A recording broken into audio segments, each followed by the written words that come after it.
A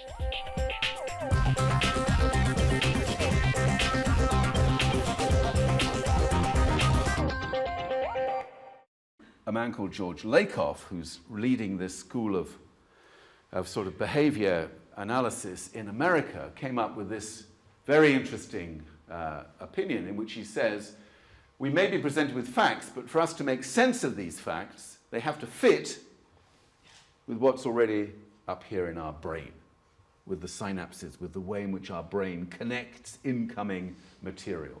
Otherwise, facts go in and they come right back out. They're not heard, they're not accepted as facts, or they simply mystify us.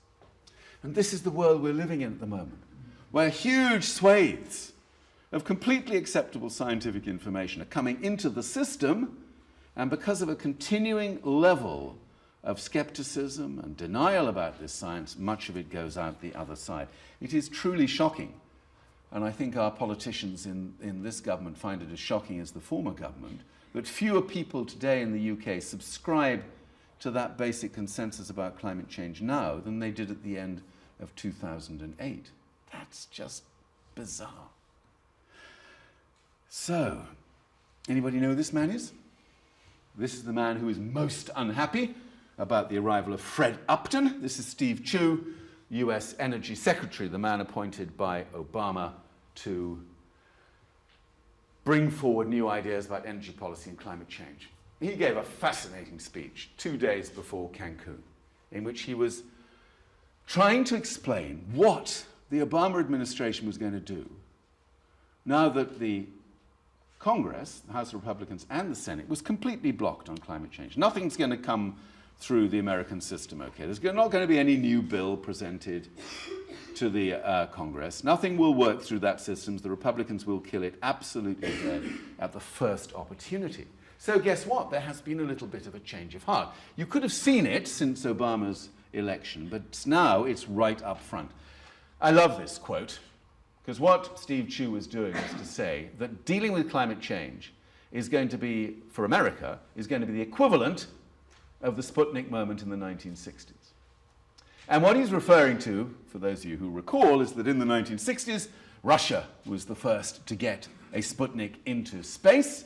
This traumatized the Americans. I mean, there is no other word for it. I mean, this was such an outrageous offense to the sense of America as the dominant technology power in the world at that time. Americans felt they owned space, really. And then those pesky Russians, with their piddlingly pathetic little technology, managed to get a Sputnik up there. And God help us, a dog shortly after that. From that point on, a succession of US presidents just said, okay, that's it. We will deploy whatever it takes to win the space war, the space race. And they did, handsomely, by virtue of deploying countless trillions of dollars over many, many years. So Steve Chu is saying, maybe now this is the US 21st century Sputnik moment, as we wake up and see what China is doing on clean tech. So that little example I gave you of BYD is a tiny sliver of what's going on in China.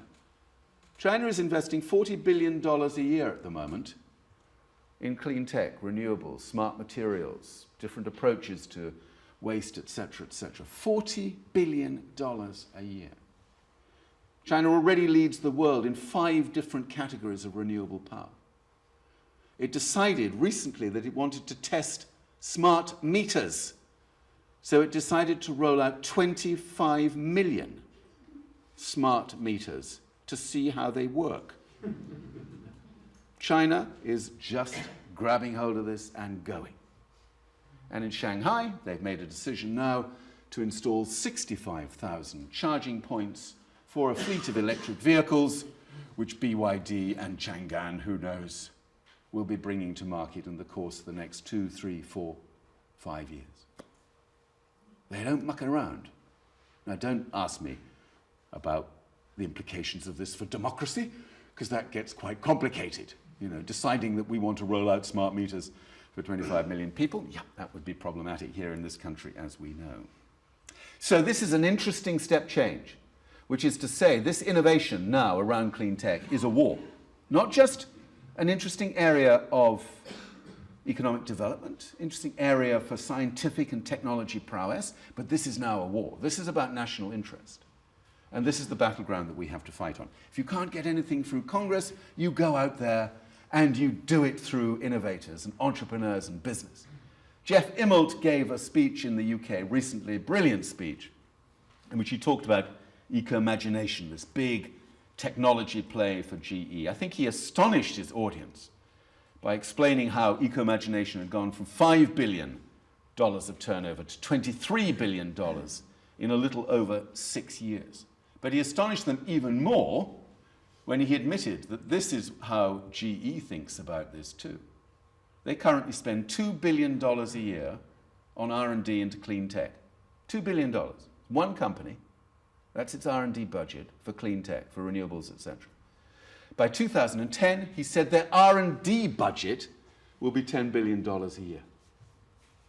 Just calculate the kind of revenue flows they must be looking forward to be able to put $10 billion into R&D every year in clean tech. This world is moving much, much faster than people recognize, and I'm amazed how far off the pace we still are. Why? Because we're still stuck in a miserable, bloody debate about whether climate change is happening or not. Now, you will all recall that 15 months ago, there was a great splurge in the media, leaked emails coming from the climate research unit at the University of East Anglia. It became known instantly as ClimateGate. And the right-wing media in this country climbed all over it. As if by design. As if following up on a really systematic opportunity to shaft the science of climate change in a quite coordinated way. And it was extraordinary. It was extraordinary. It just dominated the media, as you will recall, for weeks.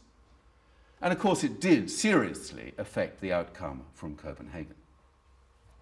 So I've just mentioned already that it's had a big impact on public opinion here in the UK. Amazingly, there have since been 3 formal inquiries and 1 less formal inquiry, all of which have exonerated, sorry about the H in the middle of that, don't know how that got in there, all of which have exonerated the scientists involved in the CRU of any malpractice other than really sloppy procedures in terms of the way in which they manage their email trails, their database, use of really stupid language as a consequence of their deep frustration about having to deal with climate skeptics, pouring in requests for information day after day. I'm tempted to ask how many people in an audience like this, which must be quite well informed, because otherwise you wouldn't be sitting here this evening, actually read about the findings of any of those 3 hearings. Because you'd only have found them in little small snippets inside the pages of the serious newspapers today. Not much coverage on the media, etc., etc. And even our best journalists in the UK, and these are the people who I look to and respect enormously as interpreters of the science of climate change, Roger Harabin and Fred Pearce. Fred, one of the most eminent environmental scientists and commentators in the New Scientist magazine, sort of went completely overboard about this and actually joined their voices in the criticism of the climate research unit at East Anglia.